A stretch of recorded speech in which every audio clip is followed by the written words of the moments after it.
మంచిది. దేవుని ఘనమైన పరిశుద్ధ నామముకే మహిమ కలుగును గాక. గతకాలం అంతా కూడా దేవుడు కాచి కాపాడి మరొక రోజు ఆయన సన్నిధిలో గడపడానికి ఆయన ఇచ్చిన ఈ సమయాన్ని బట్టి చిన్న ప్రార్థన చేసుకుని వాక్య భాగంలోకి వెళ్దాం.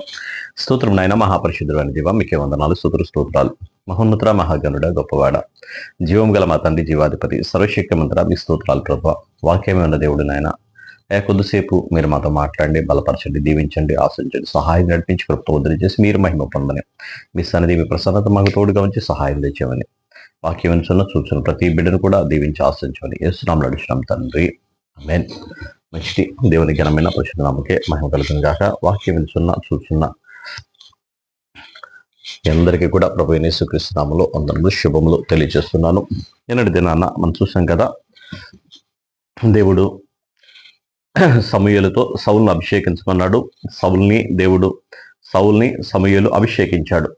అభిషేకించిన తర్వాత దారిలో ఆయన అడుగుతున్నాడు, ఇప్పుడు ఇంటికి వెళ్ళేటప్పుడు నీకు జరిగే కొన్ని సూచనలు అక్కడ 3 మనుషులు వస్తారు, 3 మేకపిల్లలు, 3 రొట్టెలు తీసుకొని ఒక ద్రాక్షరస్థితిని తీసుకొని వాళ్ళు వస్తారు. ఆ తర్వాత కొద్ది ముందుకెళ్తే కొంతమంది ప్రవక్తలు వస్తారు. వాళ్ళు పాటలు పాడుకుంటా దేవుని ఆరాధించుకుంటా వాళ్ళు వెళ్తారు. వాళ్ళ దగ్గరికి వెళ్ళినప్పుడు వారి మీద ఉన్న ఆత్మ నీ మీదకి వస్తున్నప్పుడు వాళ్ళందరూ ప్రకటన చేస్తుండగా వారితో పాటు సౌలు కూడా ప్రకటన చేస్తూ ఉన్నాడు. వారితో పాటు సౌలు కూడా వారందరి మధ్యలో ప్రకటన చేస్తూ ఉండేటప్పటికి జనులందరూ అనుకున్నారన్నమాట, ఏంటి సౌలు కూడా ప్రవక్తల్లో ఉన్నాడా అని చెప్పి వారు ఆశ్చర్యపడే రీతిగా దేవుడు సౌలు మీద అభిషేకాన్ని అలాగే క్రొత్త మనస్సుని దేవుడు దయచేశాడు. ఆ తర్వాత ఇంటి దగ్గరికి వచ్చాడు. తన పెనతండ్రి అడిగితే ఆయనకి ఏ మాట కూడా చెప్పలా. దేవుడు నన్ను రాజుగా అభిషేకిస్తానన్నాడు అనే మాట కానీ ఎవరికి ఏం చెప్పలా. ఆ తర్వాత సమూయేలు గారు వీళ్ళందరూ కూడా పిలిపించి మీ అందరూ కూడా రాజు కావాలని అడిగారు కదా, ఈ రాజుని ఇగో మీ మధ్యలో ఉన్నాడని చెప్పేసి వారిని ఏర్పాటు చేసినప్పుడు వాళ్ళందరూ కూటములుగా చేసినప్పుడు వాళ్ళు దాను గోత్రంలోండి బెన్యామీను గోత్రంలోండి సౌల్ని, కిషు కుమారుడైన సౌల్ని ఏర్పాటు చేసుకున్న సంగతి అక్కడ చూసాం.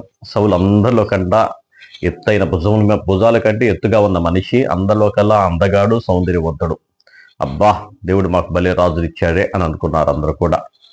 మంచి రాజును మాకు దేవుడు దయచేశాడని చెప్పేసి అనుకున్నారు. అందరికంటే ఎత్తరగా ఉన్నాడు, అందరికంటే రూపవంతుడు, సౌందర్యవంతుడు, చూడడానికి కూడా అసలు మంచి ఆకర్షణీయంగా ఉన్నాడు. తర్వాత ఇప్పుడు 11వ అధ్యాయంలో మనం చూసినట్లయితే అమ్మోనీయుడైన నాహాషు బయలుదేరి యాబేష్ గిలాదు ఎదురుగా దిగినప్పుడు యాబేషు వారందరూ మేము మీకు సేవ చేయుదుము, మాతో నిబంధన చేయమని నాహాషుతో అనిరి. ఇశ్రాయేల్ అందరి మీదికి నింద తెచ్చినట్లు మీ అందరి కుడి కన్నులను ఓడదీయుదునని మీతో నేను నిబంధన చేసేదనని అమ్మోనీయుడైన నాహాషు యాబేషు వారి పెద్దలతో చెప్పగా, వారు మేము ఇశ్రాయేలు సరిహద్దులన్నిటికీ దూతల పంపుటకై 7 దినములు గడువు మాకిమ్మో, మమ్మును రక్షించుటకు ఎవరో రాకపోయిన ఎడల మమ్మును మేము మీకు అప్పగించుకుందుమో అనేది. దూతలు సౌలు గిబియాకు వచ్చి జనులకు ఆ వర్తమానము తెలియజెప్పగా జనులందరూ బిగ్గరగా ఏడ్చిరి. సౌలు పొలములో నుండి పశువులను తోలుకొని వచ్చుచు జనులు ఏడ్చుటకు హేతువేమని అడగగా వారు యాబేషువారు తెచ్చిన వర్తమానం అతనికి తెలియజెప్పిరి. సౌలు ఆ వర్తమానం వినగానే దేవుని ఆత్మ అతని మీదకి బలంగా వచ్చెను.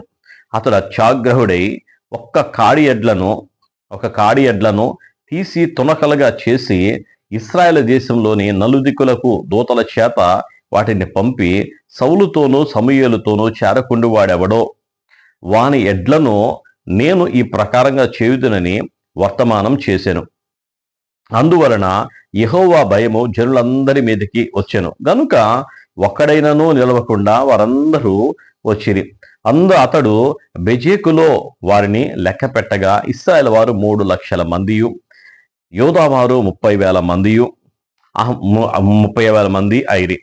అప్పుడు రేపు మధ్యాహ్నములోగా మీకు రక్షణ కలుగునని యాబేషు గిలాదు వారితో చెప్పుడి అనెను. చెప్పుడని వచ్చిన దూతలతో ఆజ్ఞ ఇచ్చి వారిని పంపెను. దూతలు పోయి యాబేషు వారికి ఆ వర్తమానం తెలపగా వారు సంతోషపడిరి. కాబట్టి యాబేషు వారు నాహాషు యొక్క దూతలతో ఇట్లండ్రి, రేపు మేము బయలుదేరి మమ్మును అప్పగించుకుందుము. అప్పుడు మీ దృష్టికి ఏది అనుకూలమో అది మాకు చేయవచ్చును. మరునాడు సౌలు జనులను 3 సమూహములు చేసిన తర్వాత వారు తెల్లవారు సమయమందు దండు మధ్యను జొచ్చి మధ్యాహ్నములోగా అమ్మోనీయులను హతము చేయగా వారిలో మిగిలిన వారు ఇద్దరేసి కూడి పోజాలకుండా చెదిరిపోయిరి. జనులు సౌలు మనలను ఏలునా అని అడిగిన వారేరి, మేము వారిని చంపునట్లు ఆ మనుషులను తెప్పించుడని సమూయేలుతో అనగా, సౌలు నేడు యెహోవా ఇశ్రాయేలుకు రక్షణ కలుగజేసెను గనుక ఈ దినమున ఏ మనిషిని మీరు చంపవద్దు అనెను.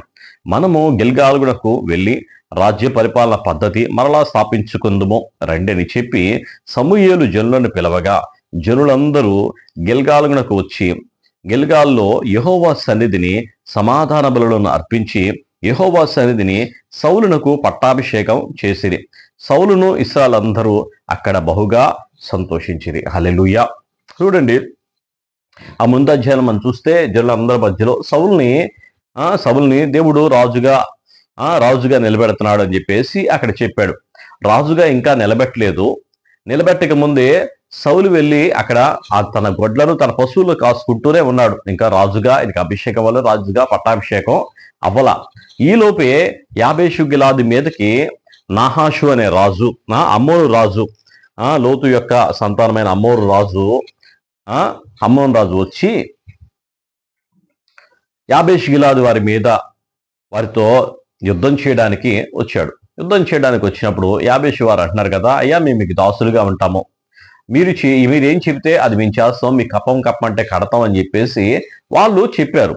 అయితే ఈ నాహాషు రాజు అంటాడు కదా, అలా కాదు, మీరు ఇశ్రాయేలు మధ్యలోనే ఉంటున్నారు కదా, ఈ ప్రాంతంలో మీరు ఉంటున్నారు కదా, ఇశ్రాయేలుకి సిగ్గు వచ్చేటట్లుగా మీరేం చేస్తారంటే మీరందరూ కూడా ఒక కన్ను ఉడపీకి నాకు ఇచ్చేసేయండి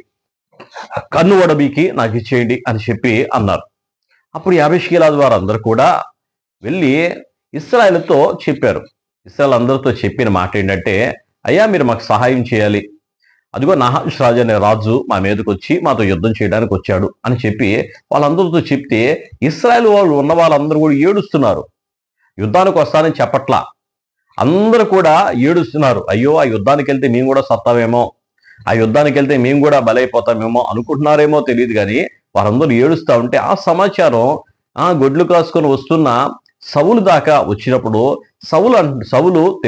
సౌలుకి ఆ విషయం తెలిసినప్పుడు సౌలు మీదకి అప్పుడు దేవుని ఆత్మ బలంగా దిగి సౌలు ప్రకటన చేస్తున్నాడు. ఒక ఎడ్లని చంపి ఆ తునకలు చేసి ఆ ఇశ్రాయేలు ప్రాంతాలన్నిటి కూడా 12 గోత్రాల వారందరికీ ఆ గ్రామాలకి ప్రాంతాలన్నిటికీ కూడా పంపించి ఎవడైతే ఇక్కడ వీరితో యుద్ధం చేయడానికి రారో వాళ్ళందరి ఎడ్లు కూడా ఇలాగే అవుతాయి అని చెప్పాడు. అంటే వీళ్ళందరూ దేనికోసం ఏడ్చినట్టు?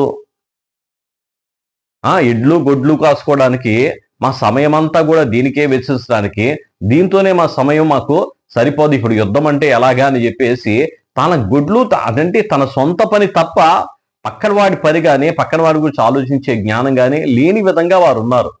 యాబేషు గిలాదు వారి మనుషులు కాదు, ఆ పక్క వాళ్ళు. ప్రభువు చెప్తున్నారు కదా, తన పని మాత్రమే కాదు కానీ ఎదుటివారి పని కూడా చేయాలి. వారి విషయాలు కూడా మనం చక్కగానే మనం చూసేవారిగానే ఉండాలి, దేవుడు చెప్పిన మాట. కానీ మనం ఎంతసేపు కూడా మన యొక్క స్వార్థంతోనే మనం బ్రతుకుతున్న పరిస్థితి అనేది అక్కడ కనపడుతుండగా వాళ్ళందరూ ఎలుగెత్తి ఏడుస్తున్నారంట. ఇప్పుడు యుద్ధానికి వెళ్ళాలా, అయ్యో మా పశువులు మా మందరాన్ని వదిలేసి వెళ్ళాలా, మా పశువులు మేపుకుంటా మా గుడ్లు మేపుకుంటా ఉండాలా, ఉండకుండా ఇప్పుడు యుద్ధానికి వెళ్ళాలి ఏడుస్తా ఉంటే సౌలు మీదకి ఆత్మ వచ్చినప్పుడు, పొదుగువారికి అవసరం వచ్చింది, సహాయం చేయవలసిన పని వచ్చినప్పుడు సహాయం చేయడానికి ముందు వెళ్ళాలి అని చెప్పేసి దేవుడు అక్కడ తెలియచేస్తున్న మాట. అక్కడ వాళ్ళందరూ కూడా అప్పుడు గొడ్లని ఎద్దులు పంపించినప్పుడు వాళ్ళందరూ కూడా వచ్చారంట. వాళ్ళందరూ అక్కడ కూడుకున్నప్పుడు యుద్ధం చేయడానికి వచ్చిన వారందరూ కూడా 3 లక్షల మంది, యోధావారిలో 3,000 మంది అంతమంది అక్కడ యుద్ధానికి నిలబడి యాబేషు గిలాదు వారి మధ్యలో నిలబడినప్పుడు యాబేషు వారందరూ కూడా తిరిగి ఇంటికి వెళ్ళారు. అప్పుడు ఆ నహాషు వచ్చి యుద్ధం చేయడానికి వచ్చినప్పుడు నహాషుతో యుద్ధం చేసి అక్కడ అనేక మందిని చంపి, అనేక మంది అసలు ఇద్దరిగా పారిపోవడానికి కూడా అవకాశం లేకుండా వారి గొప్ప వధ జరిగినప్పుడు వాళ్ళందరూ కూడా దండంతా కూడా పారిపోయారు. ఆ యుద్ధంలో యాబేషు గిలాదు వారి పక్షాన ఇశ్రాయేలు ప్రజలు సౌలు గెలిచాడు. సౌలు గెలిచిన తర్వాత దానికి ముందు మాటలో చూసాం కదా, ఏంటి సౌలును రాజుగా ఏర్పాటు చేసుకుంటారా, ఆ సౌల్లో ఏముందని చెప్పేసి అనుకొని సనిగిన వారు గొనిగిన వారు ఉన్నారు. వారందరూ కూడా ఇప్పుడు సౌలు ద్వారా అమ్మో ఇశ్రాయేల్ అందరికీ కూడా రక్షణ వస్తుంది, ఇశ్రాయేల్ అందరికీ కూడా దేవుడు కాపుదల ఇస్తాడు అది గ్రహించి వారందరూ కూడా ఇప్పుడు ఏం మాట్లాడకుండా మౌనంగా ఉన్నారు. మౌనంగా ఉంటే ఇంకా పక్కన వాళ్ళు ఉంటారు కదా, వాళ్ళు అలా మాట్లాడారుగా, వాళ్ళు తీసుకురండి అని చెప్పంటే సౌలు అంటారు ఈరోజు సంతోషమైన దినం, ఈరోజు ఎవరిని కూడా ఏమి కూడా చెయ్యొద్దు అని చెప్పి వాళ్ళు వదిలిపెట్టాడు. వాళ్ళు విడిచిపెట్టినప్పుడు చూడండి మాట, జనులు సౌలు మనలను ఏలునా అని అడిగిన వారేరి, మేము వారిని చంపునట్లు ఆ మనుషులను తెప్పించని సమూయేలుతో చెప్పగా సౌలు నేడు యెహోవా ఇశ్రాయేలుకు రక్షణ కలుగజేశాను గనుక ఈ దినమున ఏ మనిషిని మీరు చంపవద్దు అనను. ఒకనొక రోజు దావీదు కూడా ఇదే మాట మాట్లాడతాడు. షిమి అనేవాడు ఆయన అబ్షాలోము తరుగుతా ఉంటే దుమ్మెత్తి పోస్తా ఉంటే ఏమీ మాట్లాడకుండా మౌనంగా ఏరు దాటి వెళ్ళిపోయాడు. యోర్దాను దాటి అవతలకి వెళ్ళిపోయిన తర్వాత అబ్షాలోము చనిపోయిన తర్వాత మరలా తిరిగి వచ్చి హెబ్రోన్లో ఆ రాజ్యాన్ని యెరూషలేము రాజ్యాన్ని స్థాపించారు. మరలా వచ్చినప్పుడు ఈ జనులందరూ కూడా అంటారు కదా, ఆ రోజు తిట్టిన వాడు షిమిని తీసుకొని రండి, షిమిని పట్టుకొని మనం చంపుదాం అని అంటే ఈరోజు సంతోషకరమైన దినం. ఈరోజు దేవుడు మరలా మనకి ఒక గొప్ప అవకాశానికి ఈరోజు ఏమి కూడా మనం ఏం మాట్లాడొద్దు, ఏం చేయొద్దు, వారికి క్షమించండి అని చెప్పి ఆ రోజు కూడా సౌలు చేసిన పనినే దావీదు కూడా ఆ రోజు చేశాడు. దావీదు కూడా అదే మనసు కలిగి ఉన్నాడు. దేవుని ఆత్మ దిగి వచ్చినప్పుడు క్షమాపణ మనసు వస్తే, దేవుని ఆత్మ దిగి వచ్చినప్పుడు అక్కడ ఎలాంటిదైనా సరే ఎలాంటి పరిస్థితి ఎదుర్కోవడానికి దేవుడు ధైర్యాన్ని అక్కడ కృపను దేవుడు దయచేస్తాడు. 14వ వచనంలో మనం గిల్గాలుకి వెళ్ళి రాజ్య పరిపాలన పద్ధతి మరలా స్థాపించుకుందాం రండని చెప్పి సమూయేలు జనులను పిలవగా జనులందరూ గిల్గాలకు వచ్చి గిల్గాల్లో యెహోవా సన్నిధిని సమాధాన బలులు అర్పించి యెహోవా సన్నిధిని సౌలునకు పట్టాభిషేకం చేసిరి. సౌలుకు ఇశ్రాయేలందరూ కూడా అక్కడ బహుగా సౌలులో ఇశ్రాయేల్ వాళ్ళందరూ కూడా అక్కడ బహుగా సంతోషించిరి. హల్లెలూయా. ఆ తర్వాత ఆ యుద్ధంలో దేవుడిచ్చిన విజయం ద్వారా ఇప్పుడు సౌలుని ప్రూవ్ చేసుకున్నాడు. సౌలు ప్రూవ్ చేసుకోవడం చిన్న పరీక్ష అనేది అక్కడ జరిగింది. ఆ పరీక్ష ఏంటంటే పొరుగు వారికి చేసే సహాయం. పొరుగు వారికి మనం చేసే సహాయం అనే పరీక్ష అక్కడ జరిగినప్పుడు ఆ పరీక్షలో సౌలు నెగ్గాడు. ఆ పరీక్షలో సౌలు గెలిచాడు. దేవుడు పెట్టిన పరీక్ష. నహాషుని పంపించాడు. యాబేషు గిలాదు వారి మీద ఒక చిన్న యుద్ధాన్ని రాగానే సౌలు వెంటనే దేవుని ఆత్మ ఆయన దిగి వచ్చినప్పుడు సౌలు వెంటనే లేచి నిలబడి వాళ్ళందరినీ కూడా జనులందరూ కూడా సమకూర్చి సహాయం చేయడానికి ముందుకెళ్ళాడు. యుద్ధం చేశాడు. యుద్ధంలో గెలిచాడు. ఇప్పుడు దేవుని యొక్క కృపను పొందుకున్నాడు. ఇప్పుడు రాజుగా ఆయన స్థిరపరచబడ్డాడు. రాజుగా ఆయన పట్టాభిషేకం జరిగింది. దేవుడి మాటలన్నీ దీవించి ఆశ్రయించును గాక. ప్రార్థన చేసుకుందాం. స్తోత్రం నాయన, మహాపరిషుద్ధుడు అయిన దేవ, మీకే వందనాలు, స్తోత్రాలు. మహోన్నత మహాగరుడ, గొప్పవాడ, జీవం గల మా తండ్రి, జీవాధిపతి మీకు స్తోత్రాలు చేస్తాం. మీరు మహిమ పొందండి, దీవించండి, ఆశ్రయించండి, సహాయం చేసి నడిపించి ప్రభువా మీ కృప మీ దయ మా బించండి, మీ ఆత్మ మీ అభిషేకం అమ్మించి మీ సరిది మీ ప్రసన్నత మాకు తోడుగా ఉంచి నడిపించి సహాయం చేసి నడిపించడం జరిగించి దేవదేవుడా మీకే వందనాలు. సర్వాధికారి మీకు స్తోత్రాలు. మీ గొప్ప కార్యం మాకు జరిగించండి. వాక్యం వినుచున్న చూస్తున్న ప్రతి బిడ్డను కూడా దీవించి ఆశించి సహాయం నడిపించి కృపతో నింపమని యేసు నామములో అడుగుచున్నాం తండ్రి. ఆమేన్. మీరు కూడా